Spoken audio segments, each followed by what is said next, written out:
One shot. One shot.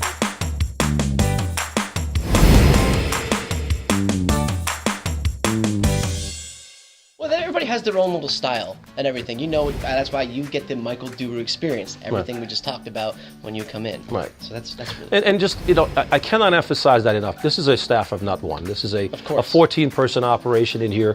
You know, that's the philosophy that we put together, and everybody in this particular store buys into that philosophy because understands the value that gets created. And we talk about it all the time, the role scenarios and others. And yes, you want to interject your own sort of ideas of what it should be, but it really is about the individual that's sitting across from you.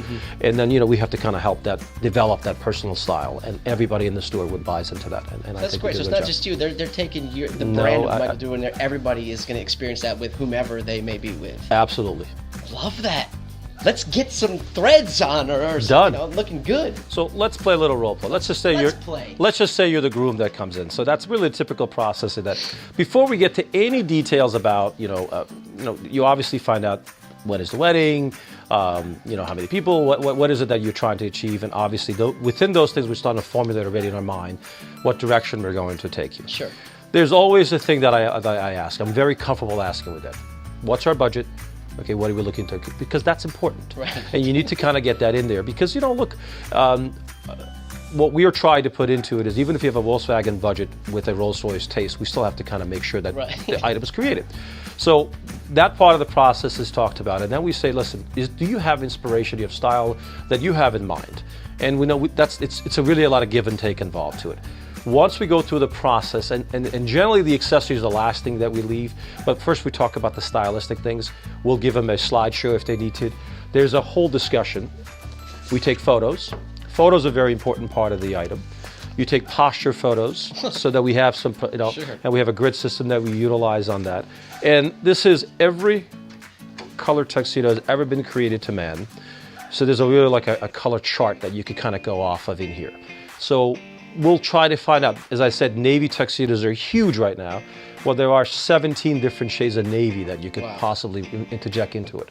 But we don't want to overwhelm you. But that's what I'm saying. You're coming, I'm like, oh, no. We don't. The idea is not to overwhelm, but you understand where they're coming from to it, and then you sort of start formulating into it.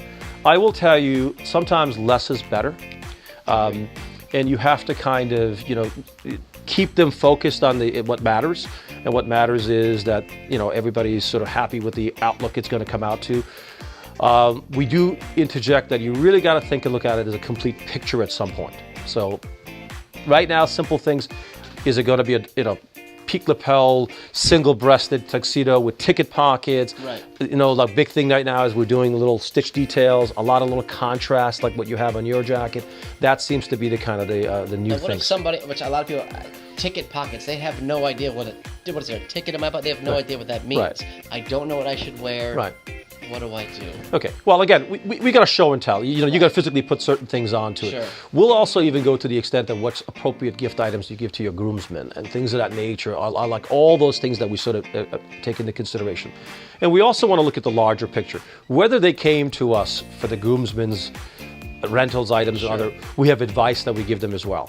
The advice always, as I said, lie about the date that you need to have it, number one. That's very clever. But also ask them to give you what is the last thing that came into stock.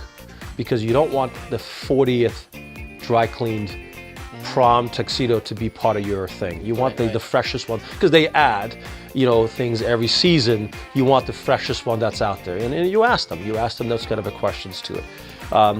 Instagrams of the world, Pinterest of the world, there's a lot of inspiration out there. You do get a lot of people now much more informed.